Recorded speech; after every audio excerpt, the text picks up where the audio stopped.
Hindi ho kami magdadalawang isip, i-zero ho to at ilagay na lang ho sa mga eskwelahan kung ang itong flood control ay magiging ampaw lang na flood control at hindi ho magiging epektibo. Kaya ang aking pakiusap po kay Secretary Bonoan, tama na ho yung paulit-ulit na problema dahil nasasayang po yung ating pera.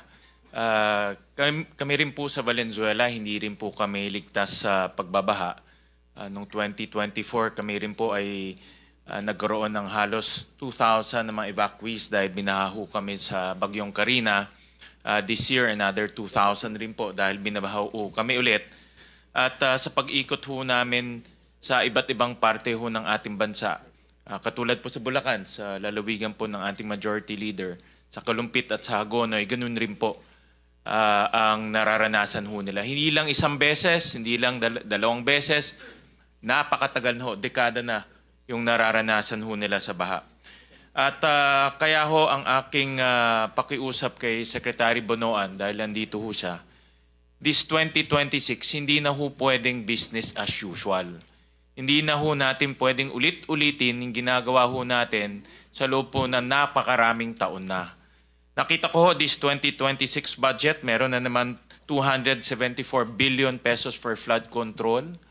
Hindi ho kami magdadalawang isip, i-zero ho to at ilagay na lang ho sa mga eskwelahan kung ang itong flood control ay magiging ampaw lang na flood control at hindi ho magiging epektibo. Dahil kung gagastos ho tayo ng 274 billion sa ampaw at hindi epektibong proyekto, ilagay na lang ho natin sa paaralan dahil yan po yung aming pinaglalaban ni Senator Bam Aquino para po makumpleto na ho natin mga pagkukulang ho natin sa ating paaralan.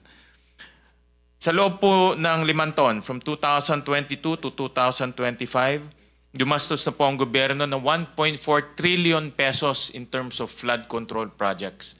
1.4 trillion pesos, 1/6 of our budget pumunta ho sa flood control projects. Pero wala hong nakikitang resulta at hindi nararamdaman po ng ating taong bayan. Kaya ang aking pakiusap po kay Secretary Bonoan, tama na ho yung paulit-ulit na problema dahil nasasayang po yung ating pera. At ang tao mawawalan ng tiwala at kumpiyansa sa pagbabayad ng buwis. Kung makikita ho lang nila na yung binabayad nilang buwis, pupunta lang po sa mga ampaw at hindi epektibong project. So mamaya, Mr. Chairman, meron po akong mga nakitang mga problema sa pag-award nitong mga proyekto at ipapakita ko na lang ho mamaya, Mr. Chairman, sa ating pagdinig. Maraming salamat po.